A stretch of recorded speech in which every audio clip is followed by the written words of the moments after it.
እነሱ ያሉትም ያው ጸበል ነበር። በቃ እሺ ይሁን ቢበዛ ቢበዛ ከሳምንት አይዘልም ወይ ከወር አይዘልም። በቃ ስመለስም የቻልኩትን ያህል እጥራለሁ እንደ በፊቱ በድብቁ ለማስኬድ በሚለው አሰብኩኝ። ወደ ቤት ተመለስን። በር ተቆለፈብኝ። ከቤት መውጣት የለም። ቁጭ ላለው አስቸኳይ ትኬት ቆረጠ መሰለኝ አባቴ፣ እንደዛ ነው። ወደ ፍላይት ወደ ላሊበላ ነበር። ዛት ሚንስ ጸበሉ ያለው ላሊበላ ነው ማለት ነው ነገሩ። እንደዛ ሲሉኝ በቃ አልከፋኝም። እንደውም ፍላይት መሆኑ ሳስብ ተዝናንቼባቸው እመጣለሁ የሚለውን ነበር ያሰብኩትና በንጋታው ጉዞ ጀመረ ማለት ነው። ወደ ላሊበላ ሄድን። 50 ደቂቃ የፈጀ ፍላይት ነበር። በጣም ደስ የሚል ነበር። በቃ ደስ ብሎኝ ምናምን የመጀመሪያ ጊዜ ነበር። ኤግዛይት ሆኜ ነበር ምናምን።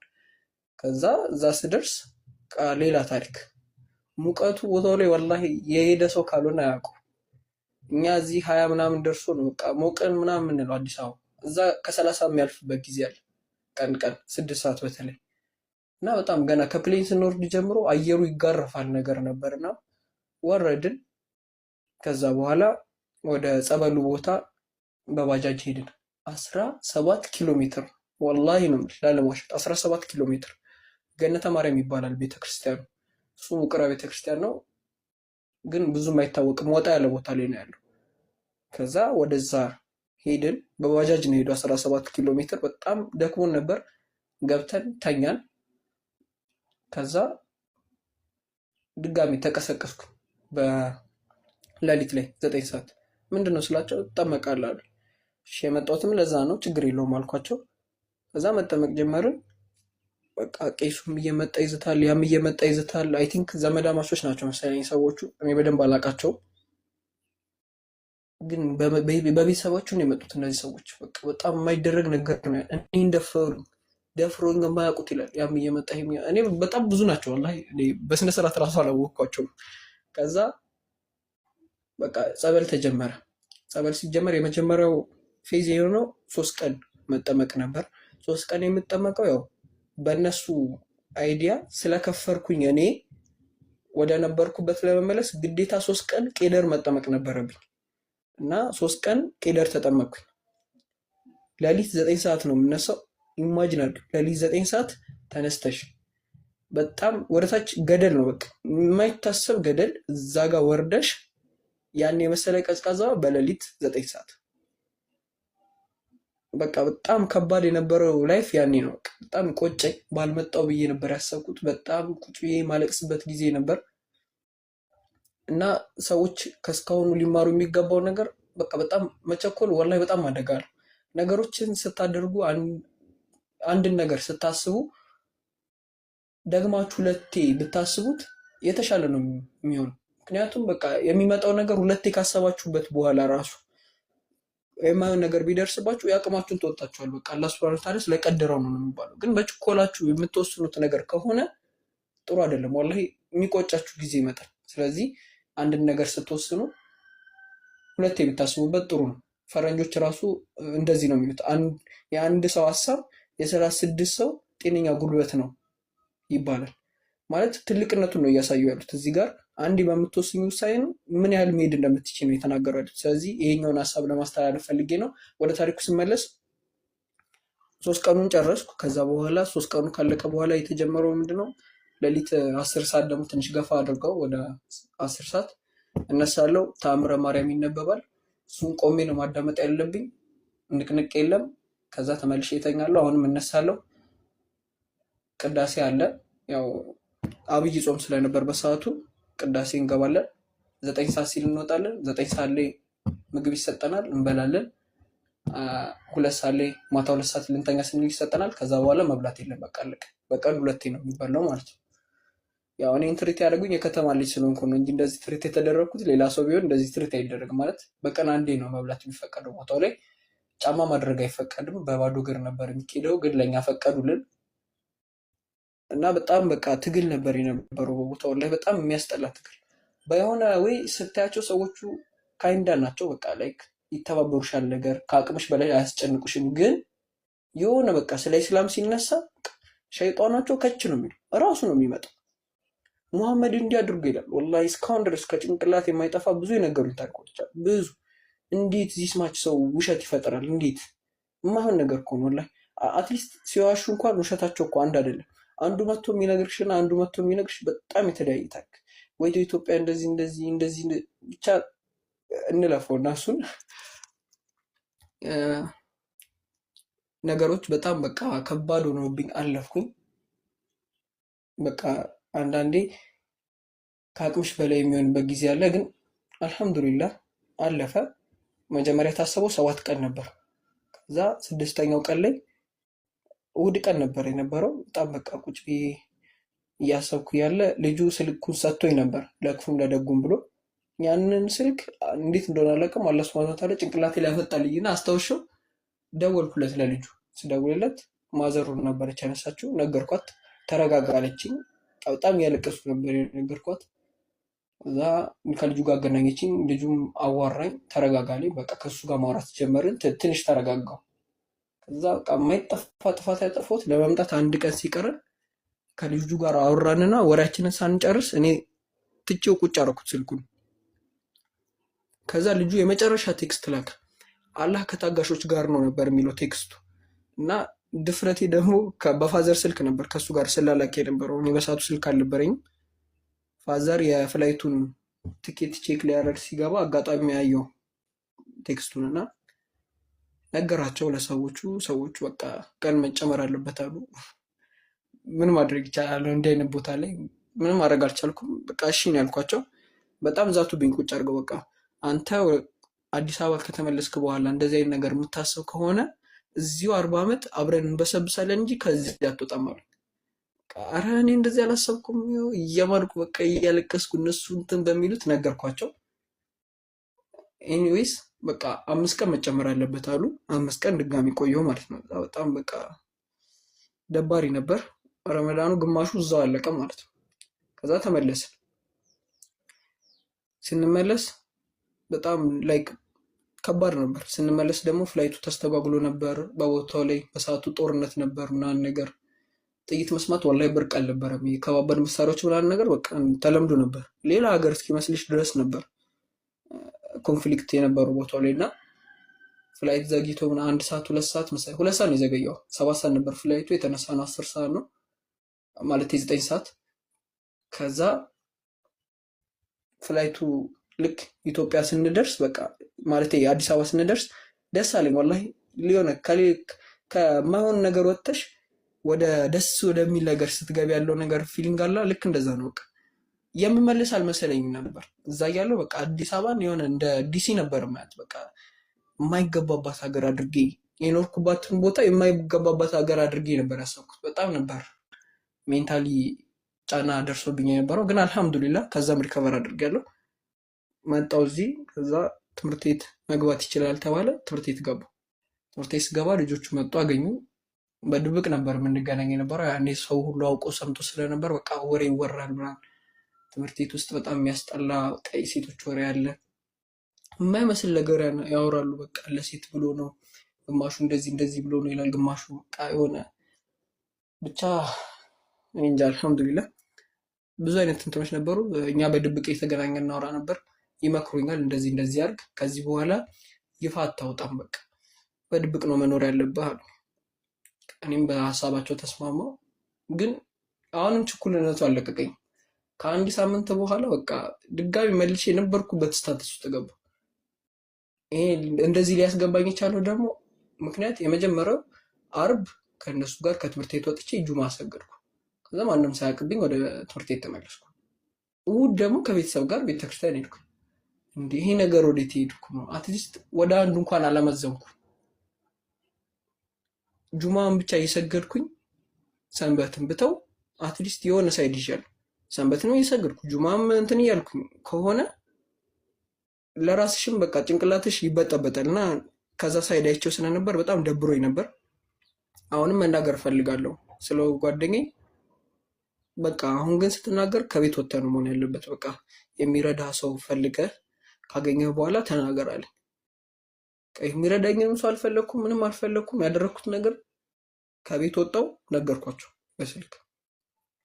እኔ ድጋሚ እንዳትፈልጉኝ አልገኝም። ከዚህ በኋላ እስልምናን በስነስርዓት ተቀብያለሁ። ወደኋላ ከዚህ በኋላ መመለስ የለም። እንድማር የምትፈቅዱልኝ ከሆነ ቦርሳዬንና ደብተሬን የምላችሁ ቦታ ታስቀምጡልኛላችሁ ከዩኒፎርሜ ጋር ትምህርቴን እቀጥላለሁ። ካልሆነ ግን እኔ አላህ ሱብሓነሁ ወተዓላ ያውቃል የእኔን ጉዳይ። እሱ ነው ወደዚህ ያመጣኝ። እሱ አይጥለኝም። በሞትም ለእኔ ብርቅ አይደለም። ግን ከዚህ በኋላ ከእናንተ ጋር አልቀጥልም አልኳቸው። ከቤት ስወጣ ምንም ያዝኩት ነገር አልነበረም ከልብስ ውጭ። ከቤት ወጣሁ። ከባዱ ፓርቲ የጀመረው እዚህ ጋር ነው። ሁለተኛው ደግሞ ማንም ሰው የለም ነበር በሰዓቱ። ግን አልሐምዱሊላህ የሚረዳኝ ሰው ተገኘ። ለየሆነ ያህል ጊዜ ረዱ፣ ረመዳን እስኪያልቅ ድረስ። ከዛ ኢድንም አብሬያቸው ሰገድኩ። አላህ ጀዛቸውን ይክፈላቸው። በጣም በቃ ተባብረውኝ ነበር። ልብስም ቅያሪ ሰጥተውኝ ነበር ምናምን። ከዛ የሆነ ድርጅት አለ ብለው ከሆነ ድርጅት ጋር አገናኙ። ድርጅቱ ሲያገኘኝ ለመርዳት ፈልጎ ስለመጣ በጣም ደስ ብሎኝ ነበር የነበረው። በቃ እኛ እንርዳ። ሁለት ምርጫዎች አሉ። የመጀመሪያው ምርጫ ከቤተሰብ ጋር በህግ ጉዳይ ተነጋግረክ በህግ ተይዞ ያንተ ኬዝ ከነሱ ጋር ትኖራለክ፣ ትምህርት ትማራለክ። ሁለተኛው ደግሞ ሂፍዝ ማዕከል መግባት ነው። ሂፍዝ ማዕከል ስትገባ ቁርአን ላይ ብቻ ነው ፎከስ የምታደርገው። ከዛ መውጣት የለም። በስነ ስርዓት ዲንክን ትማራለክ፣ ኪታቦችን ትቀራለክ ነበር ያሉ ሰዎቹ። እና እኔ መምረጥ የፈለኩት የነበረው በሰዓቱ ሂፍዙን ነበር። ግን አያስኬድም በብዙ መልኩ ስታያቸው። ከዛ ከወጣሁስ በኋላ የሚለው ነገር አለ፣ ራስን መቻል የሚባለው ነገር አለ። ከትምህርት ውጭ ደግሞ በሰዓቱ ምንም ነገር እየታየኝ አልነበረም ምናምን። ከዛ መመለስ እፈልጋለሁ ወደ ቤት አልኳቸው። በስንት ሳምንት ሙሉ ከቤተሰብ ጋር ተጨቃጭቀው እነሱ ምን ብለው ወደ ቤት እንድገባ ረዱኝ ማለት ነው እነሱ። ከዛ ቤት ገባሁ። ቤት ስገባ የመጀመሪያውን ጊዜ በጣም ደስ ይል ነበር። እናቴ እሷ ፈልጋ ስለገባው በቃ እንከባከቡኝ ነበር። ልክ እንደ እንግዳ ነበር የሚያዩኝ የነበረው ቤት ውስጥ። አረ እንግዳ አይደለሁም፣ እኔም ልጃችሁ ነኝ፣ በቃ እንደ ልጃችሁ ትሪት አድርጉኝ አልኳቸው። በቃ እንደ ልጃቸው ትሪት ማድረግ ጀመሩ። ከዛ የሆነ ያህል ጊዜ ማለፍ ጀመረ። ክረምት ገባ። መስጂድ ሰላቴን በስነስርዓት ሰግዳለሁ፣ ኪታቦችን በስነስርዓት እቀራለሁ። ነገር ግን በጣም ከባዱ የነበረው በስነስርዓት ሌሎቹን ሰዎች ሳያቸው በቃ እነሱ በስነስርዓት ነው የሚሰግዱት፣ ቤተሰቦቻቸውም ዲነል ኢስላም ላይ ናቸው ምናምን። ይህንን ስታይ አንዳንዴ በጣም የሚጎዱሽ ነገሮች አሉ። በቃ ምናልባት የኔም ቤተሰቦች እኮ ሙስሊም ሆኖ ቢሆን ኖሮ እኔ ይህንን እናገኝ ነበር። ሂፍዝ መርጬ ሳይሆን ደስ ባለኝ ሰዓት ገብቼ እወጣ ነበር። ስለ ዲኑም ይህን ያህል የእውቀት ሾርቴጅ አያጋጥመኝም ብዬ በማስብበት በነበረበት ጊዜ በጣም በቃ ብቻ ቁጭ የማለቅስበት ጊዜ ነበር። ግን አልሐምዱሊላህ አለፉ እነዛ ጊዜያቶችም። ነገር ግን አሁንም ተመሳሳይ ውጥረት ነው ያለው። ስቲል ነው በቃ ማንግባባባቸው ብዙ ነገራቶች አሉ፣ በጣም ብዙ። እነሱ ስቲል ነው ጸበል እንዴት ይፈልጋሉ፣ እነሱን ትሪት እንዳደርጋቸው፣ በቃ ወደ ክርስትና ይመለሳል የሚሉ ሀሳብ አለቀቃቸው። በጣም እስካሁን ድረስ አለ። ግን እኔ ሀሳቤን በግልጽ ነግራቸዋለሁ፣ ጥያቄም ሰጥቻቸዋለሁ። አንድም ሊመልስ የቻለ ሰው የለም፣ ሊመልሱትም አይችሉም እንደዚህ አይነት ጥያቄ። በቃ እኔ ራሴን በስነ ስርዓት አሳምኜ በቃ ዲነል ኢስላምን የተቀበልኩበት ሁኔታ ነው ያለው። ከዚህ በኋላ ወደኋላ መመለስ የለም። ነገር ግን እናንተም በዱዓችሁ ብታግዙኝ ደስ ይለኛል። ምክንያቱም አላለቀም ይሄ ነገር። ወላሂ ራሴን ወይ ችዬ አልቻልኩም። ከእነሱ ጋር ጥገኛ ሆኜ እየኖርኩ ደግሞ ያው የእነሱ ጫና ምን ያህል እንደሆነ ታውቃላችሁ። ፎርስፉሊ እንኳን ባይሆን ሜንታሊ ምን ያህል እንደሚጫኑ በደንብ ግልጽ ነው። ወላሂ ላለማሸት ፈልገውት አይደለም። እነሱ እኔን ለመጉዳት አስበው ሳይሆን ወደ ዲነል ኢስላም ይመለሳል ማለት ወደ ክርስትና ይመለሳል በሚል ተስፋ ነው እነሱ ያንን ነገር የሚያደርጉት። እና በጣም ይሄኛው ትልቁ ጫና ነው። በቃ አንዳንዴ ፎርስፉሊውን የምመርጥበት ጊዜ አለ። በቃ በጉልበት ሲሆን ሬዚስት ለማድረግ አትቸገርም። ግን በጭንቅላት ሲመጡ ወላሂ በጣም ከባድ።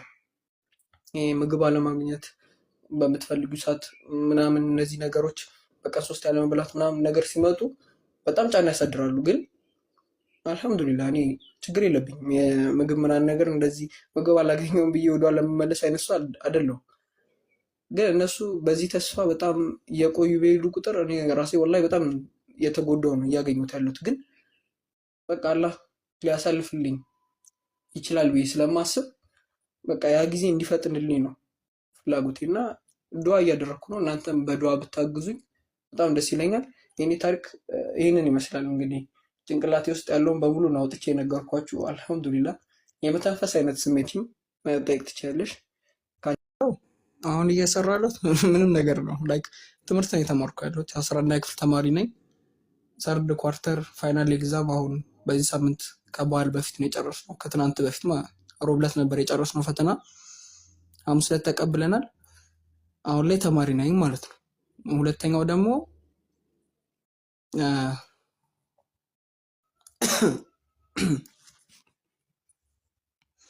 አሁን ላይ ላይክ እኔ እንጃ ብቻ ወላሂ ሰለምቴዎችን ለመርዳት ብለው የሚጥሩ ሰዎች አሉ እና እነሱን በጣም ነው የማከብራቸው የምወዳቸው። ወላሂ እነሱን ሳላመሰግን ማለፍ አልፈልግም።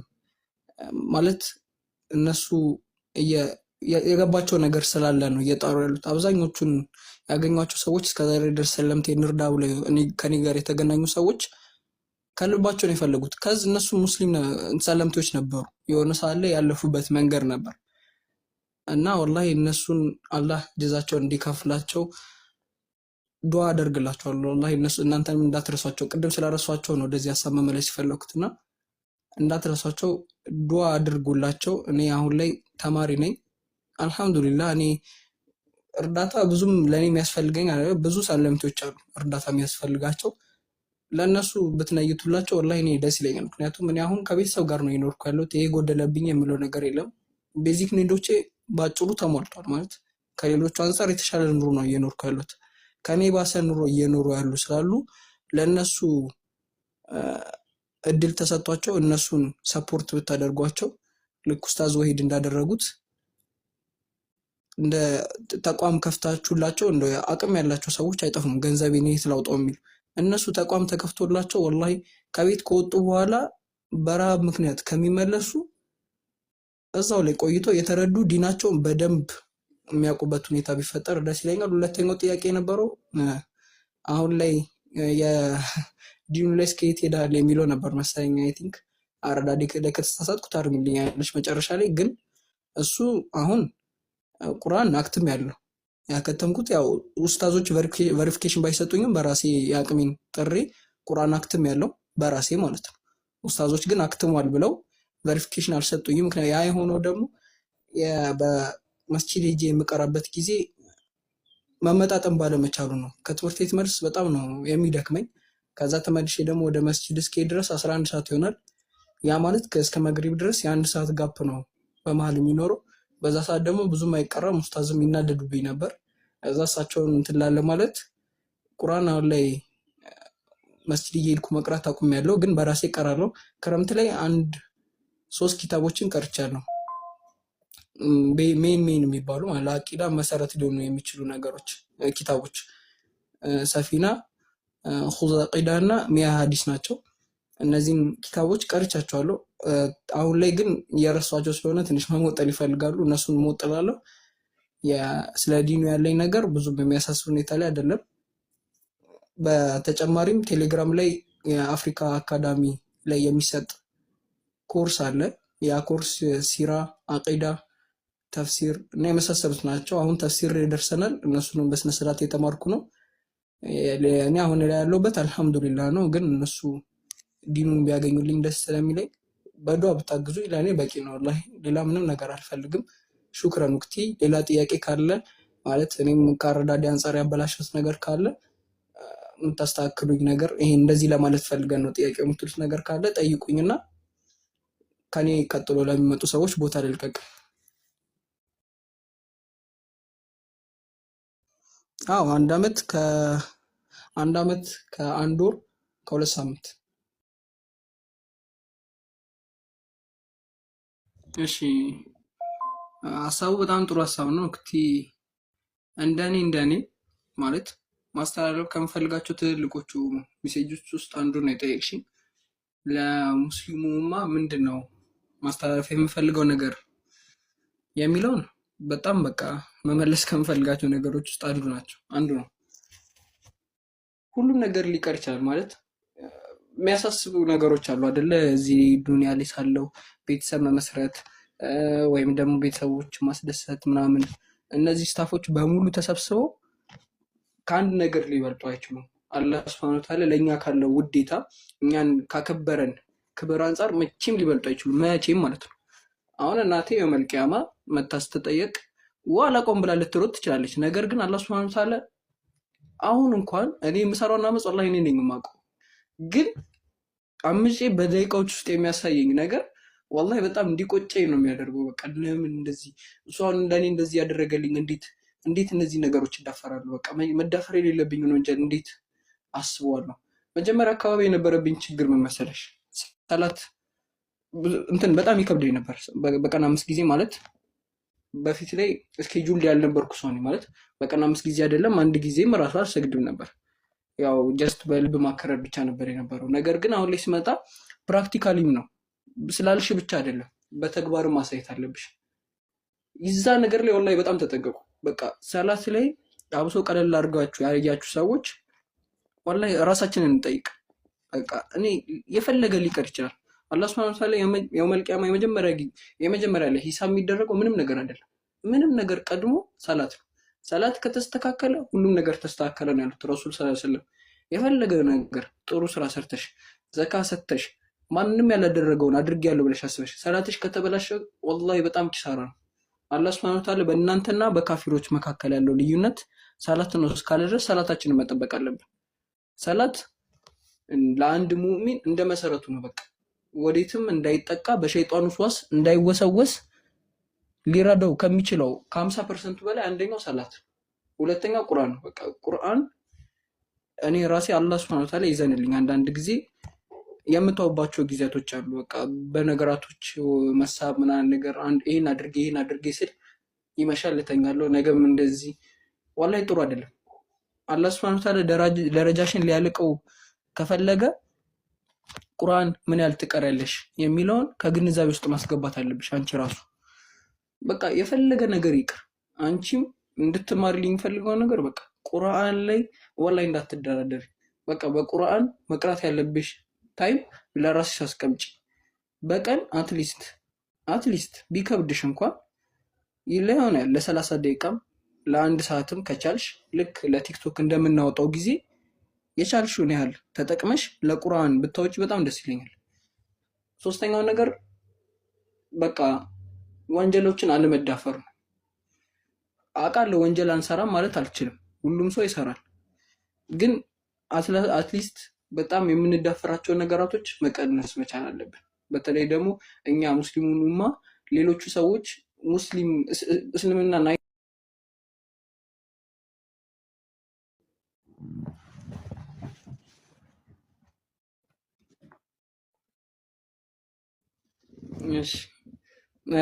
ሶስተኛው ሀሳብ የነበረው ላይክ እኛ አሁን እኔ ራሴ ላይ ያሉ ችግሮች ምንድን ናቸው መሰለሽ?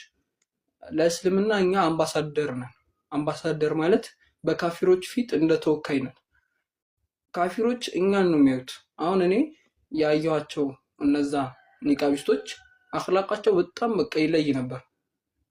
የእነሱ አኽላቅ በጣም ብዙ ሚና ተጫውቷል ስልሽ እኔ ቁርአን ከዛ በፊት አላዳምጥም፣ የረሱልንም ሀዲሶች ምንም አልሰማም ነበር። ግን የእነሱ አኽላቅ በጣም 99% ማለት ይቻላል ያሸነፈኝ ነገር ቢኖር እሱ ነው። በጣም በቃ እስኪያዝ ድረስ እንዴት እነዚህ ምን መላኢካንን ብለን ነው የሚያስቡት? ሰው አይደሉ እንዴ? እንዴት ይቺን እንኳን መስራት ያቅታቸዋል? ወንጀል እኮ ነው ባይዘጓችን ላይ ወንጀል እያሰብኩኝ እንዴት ይቺን እንኳን እንዴት እንደዚህ እናደርጋለን ብለው ያስባሉ? ምን ማለታቸው ነው ብዬ የማስብበት ጊዜ ነበር። ወላሂ አሁን ላይ ሳስበው በጣም በቃ የምከፋበት ነገር ቢኖር ያ ነው። እኛ ለእስልምና አምባሳደር ነን። አሁን በጣም እንደ ምሳሌ ማነሳላችሁ እንድትማሩበት ነው። አባቴ መስሪያ ቤት የመንግስት መስሪያ ቤት ነው። በጣም ብዙ ሰው የሚወጣበት የሚገባበት ነው እና በዛው ልክ ሙስሊሞች አሉ እና ለሰላታቸው ያላቸውን ፍቅር፣ ዲናቸው ላይ ወንጀል ይዳፈራሉ አይደፈሩም የሚለውን አይቷል። ያየው ደግሞ ምንድነው? ጫት ሲቅሙ ነው ያየው። ጫት መቃም የሚባለው ነገር አንደኛው ማነቆ ለሱ በቃ ወደ ኢስላም እንዳይመጣ ያደረገው እሱ ነው። የእስልምና አይደንቲቲ አድርገው ይዘውታል። በእርግጥ አይደለም ሊሆንም አይችልም። ነገር ግን በቃ እኛ የምንሰራቸው ነገራቶች አንዳንዴ እነሱን የሚይዛቸው ነገር አለ። እኔ አልহামዱሊላህ ያንን አላየሁም። አላህ Subhanahu Wa Ta'ala ፈልጎ የጣለኝ ሰው አለ። እነዛ ሰዎች ደግሞ አህላቃቸው ጥሩ ነበር። ነገር ግን እኛ በራሳችን ማስተካከል ብንችል እኔ አሁን አህላቄን እስከ መጨረሻው አስተካክዬ ቢሆን ኖሮ እኔ እስከምችልበት ደረጃ ድረስ ምናልባት ቤተሰቦቼም የዚህን ያህል ላይቆዩ ላይዛቸው ይችል ነበር። ነገር ግን እኔ ብዙ ማጠፋቸው ጥፋቶች አሉ። አላህ ይዘንልኝ። እኔም ለማስተካከል እሞክራለሁ። በደንብ ብሪፍ አድርግልን ላላችሁት የመጀመሪያውን በቃ እኔ እንጃ ቁርአን እንዴት አድርጌ መግለጽ እንዳለብኝ አላውቅም።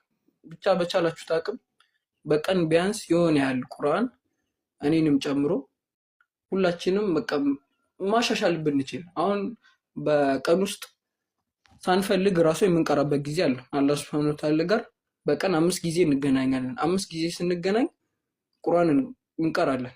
ያ ደግሞ ማይቀር ነገር ነው። ከፋቲሃ በኋላ እንቀራለን። ያንን ስንቀራ ያ በቂ ነው ማለት አይደለም። ያ በቂ ነው ምናልባት ጀነት ለማስገባት ደረጃ አላህ ሱብሓነሁ ወተዓላ በሚያውቀው መልኩ በቂ ሊሆን ይችላል። ነገር ግን እኛ የተሻለ ደረጃ ነገ አኺራ ላይ እንድናገኝ ዋስትና ላይሆነን ይችላል። በቃ አሁን አንዴ ፋቲሃ ላይ ከፋቲሃ ቀጥሎ ኢኽላስን ወይም ደግሞ ወልአስርን ቀርቻለሁ ብሎ ቁርአን ቀርቻለሁ ማለት ትንሽ ያሳፍራል። እንደዛም አይሆንም።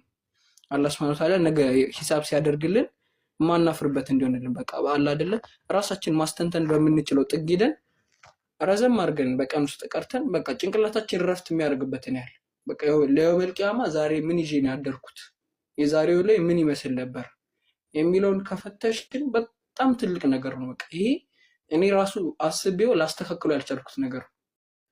አላህ ሱብሓነሁ ወተዓላ ይዘንልኝና ለማስተካከል እሞክራለሁ። በቃ እነዚህ ወሳኝ ነገራቶች ከተስተካከሉ ሙሉ ራሳችንን ማስተካከል እንችላለን።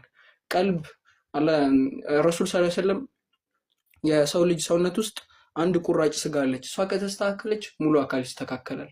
እሷ ከተበላሸች ሙሉ ስጋ ይበላሻል ብሏል። እሷ ማነች? ቀልብ ነች። በቃ ቀልባችን ሊደርቅም ሊረጥብም የሚችለው በቁርአን ከተው ነው። ያው ይደርቃል፣ የታወቀ ነው። የምንቀራበት በተደጋጋሚ የምንቀራበት ከሆነ ግን መቼም አይደርቅም። ወላሂ ሸይጣን ራሱ እኛን መልሶ የሚፈራበት ሁኔታ ነው የሚፈጠረው። በቃ እነ ዑመር ረዲየላሁ ዐንሁ የከበሩት ኃይለኛ በመሆናቸው አይደለም። እሳቸው የከበሩት ከአላህ ሱብሓነሁ ወተዓላ ጋር በነበራቸው ግንኙነት ብቻና ብቻ በቃ አለቀ። ሌሎቹም ቢሆኑ እንደዛው ሰሃቦች የእነሱን ታሪክ ወላሂ በጣም የሚያስተምር ታሪክ ነው። የእነሱን ታሪክ በቻልነው አቅም መስማት ብንችል ራሱ ወላሂ ከነሱ የምንማራቸው በጣም ብዙ ነገራቶች አሉ። ሲያጠፉ ረሱል እነሱን ያስተምሩ የነበሩበት መንገድ በጣም በቃ እኔ እንጃ ወላሂ እኔ ምን ብዬ እንደምገልጸው አላውቅም።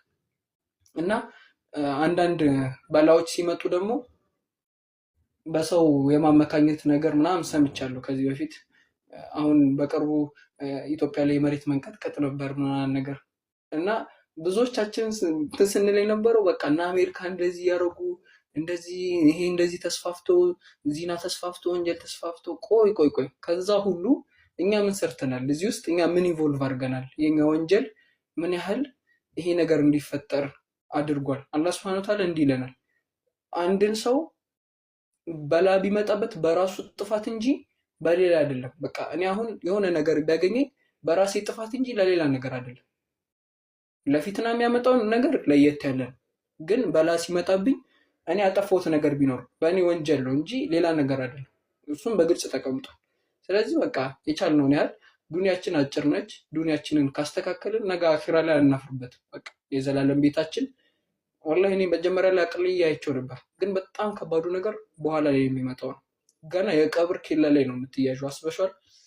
የቀብር ኬላ ላይ ስትያዢ ስትጠየቂ መመለስ የምትችላቸው ጥያቄዎች ናቸው ወይ? በእርግጥ አሁን ስታስቢያቸው 3 ጥያቄዎች ቀለል አድርገሽ ትመልሻለሽ፣ ምን ችግር አለው? ግን አይደለም። ያንን ጥያቄዎች መመለስ የምንችለው ቀልባችን ሲረጥብ ብቻና ብቻ ነው። አለቀ። ሰላታችን ላይ መጠቀር ስንችል ነው። እና አላበዛባችሁም። ሀሳቤ በአጭሩ ይህንን ይመስላል። እኔ እንጃ ወላሂ የቻልነውን ያህል ብንጥር ደስ ይለኛል፣ ነገ አኺራችን እንዳይበላሽ። ከዛ ውጭ ያለው እንዳለ ትርፍ ነገር ነው። ለአዱንያ አንጨነቅ አይደለም፣ መስራት አለብን ለአዱንያ። የተሻለ ነገር ብናገኝ ለኛ ጥሩ ነው። ነገር ግን ፎከሳችን አዱንያ ላይ ባይሆን ይመረጣል። ምክንያቱም የኛ ቤት አይደለችም። በቃ የፈለገ ነገር ቢሆን ቤተሰብ እንኳን መጥቶ አሁን አንቺ እንዳልሽው አሁን የጎደለብኝ ነገር አለ። ምናልባት ቤተሰብ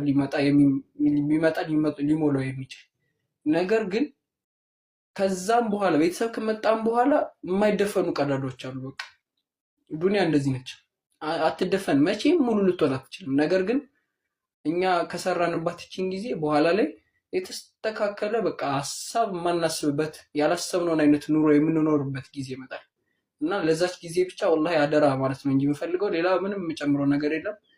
ጥያቄ ያላቸው ሰዎች ካሉ ታች ላይ መጠየቅ ይችላሉ።